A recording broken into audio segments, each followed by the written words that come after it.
This is supposed to be forest, legally titled to an indigenous community who own this land.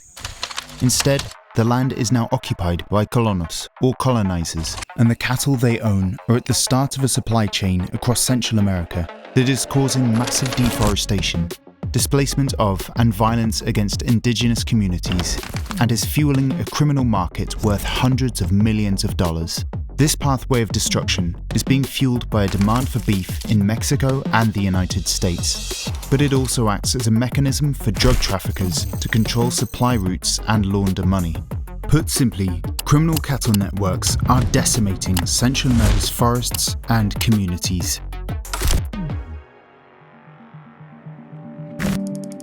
Across northern Central America stand three large forest reserves that contain some of the most important ecosystems for North America. Large areas are owned by indigenous and local communities, and legally they are protected areas. But they are also the starting point for an enormous international cattle trafficking network. The first stage begins with clearing forest and raising cattle on land, either stolen or illegally acquired through coercion by well-armed men operating for landowners with ranches outside of the reserves. Due to the remoteness of these reserves, they are ideal for drug traffickers to use the ranches as a means to control supply routes and to launder profits from them. Violence is often employed. A recent report put Nicaragua, Honduras and Guatemala as the countries with among the highest assassination rates of environmental defenders in the world, much of which is linked to the narco-cattle trade. The cattle from these ranches are then moved through a network of smugglers, known as coyotes, by truck and on foot to wholesale broker collection points. They are then either moved across international borders, through back roads, or by bribing corrupt officials at checkpoints, often in broad daylight. The scale of this is hard to know exactly, but what is certain is that over the past 35 years, 1.3 million hectares of forest have been lost from within the reserves. 70% of this cleared land is now used for cattle ranching, with millions of calves being born in the reserves every year. Some feed local consumption, but the destination for by far the most is Mexico. For example, this one border crossing of Benemérito de las Américas.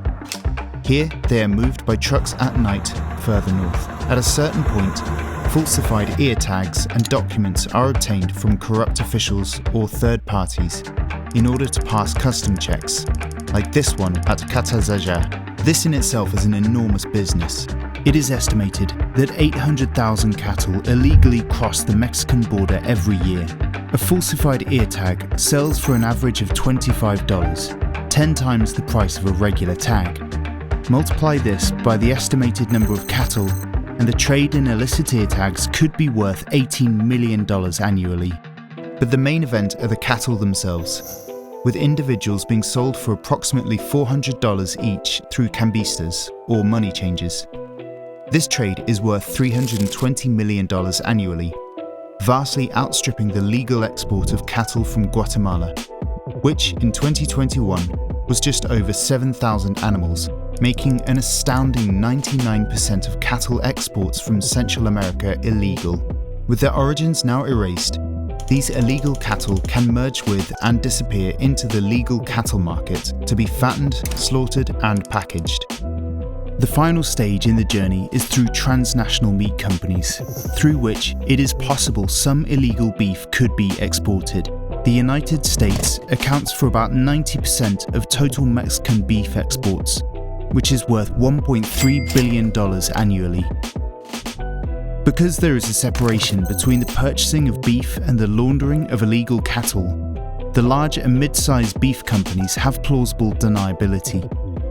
Since there is a mathematical shortfall in domestic supplies that is not fulfilled by legal imports, it is possible that they are purchasing cattle with their origins in Central America. In theory, each country in this chain has robust legal frameworks to deter and prosecute violators of the system.